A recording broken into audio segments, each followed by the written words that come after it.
Pemirsa, sebanyak 40 petani cilik dari TK Pusri Palembang melakukan kunjungan ke Pusri Ego Edu Park sebagai sarana edukasi anak-anak untuk belajar dan mengenal jenis tanaman sayur.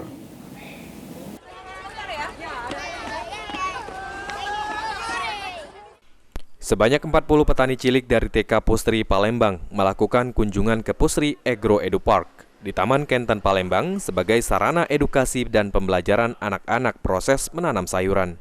Kepala Sekolah TK Pusri, Harsu Ziliana, mengatakan kunjungan ke Pusri Ego Edu Park memberikan edukasi kepada anak TK Pusri untuk lebih mencintai tanaman dan lebih kreatif. Diharapkan anak-anak dapat melakukan penanaman secara mandiri, baik di lingkungan sekolah maupun di rumah masing-masing.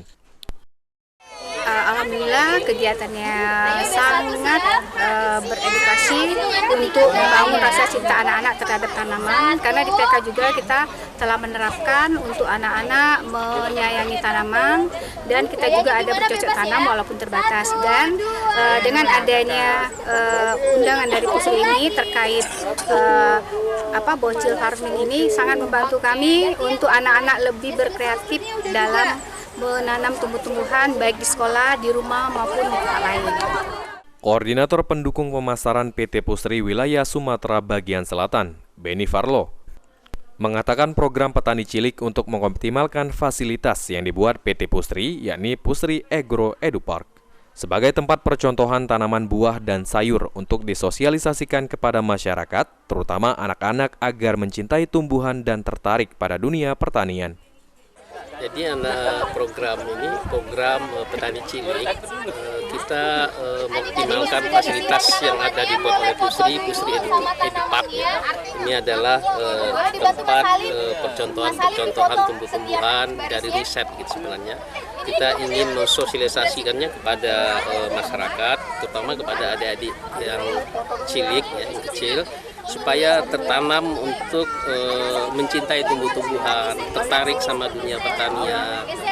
Ini tahap pertama kita membawa anak-anak dari TK ISPP Pusri, nanti selanjutnya juga dari beberapa TK di Palembang.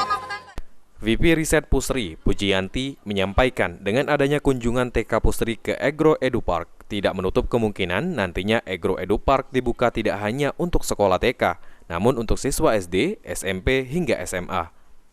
Jadi memang area ini kita desain sebagai pusat Ego Edu Park. Jadi untuk masyarakat yang ingin belajar bagaimana budidaya tanam yang baik, menggunakan pupuk dari Pusri, itu bisa belajar ke sini. Dia tidak menutup kemungkinan hanya ke anak-anak TK, kita membuka juga untuk anak SD sampai SMA. Direktur Pemasaran PT Pupuk Indonesia, Tri Wahyudi Saleh, menyampaikan pada tahun 2024 membuat program petani cilik karena jumlah petani di Indonesia terus berkurang yang akan berpengaruh terhadap ketahanan pangan dan industri pupuk. Untuk itu, program ini diharapkan dapat memunculkan ketertarikan anak-anak dalam dunia pertanian. Beberapa hal di mana kami pada tahun 2024 ini membuat program namanya program petani cilik dengan pertimbangan bahwa kita tahu semua beberapa tahun terakhir ini jumlah petani di Indonesia sudah mulai berkurang. Ya. Kalau angka dari berita resmi statistik itu hampir 7,45%, sehingga ini akan berpengaruh terhadap ketahanan pangan nasional dan juga industri pupuk. Oleh karenanya pengenalan dan edukasi pertanian memang sebaiknya diterapkan sejak dini, sehingga memunculkan ketertarikan pada anak-anak terhadap pertanian. Mengingat mereka adalah generasi penerus pembangunan pertanian secara berkelanjutan untuk ketahanan pangan Indonesia. Eki Saputra, PAL TV.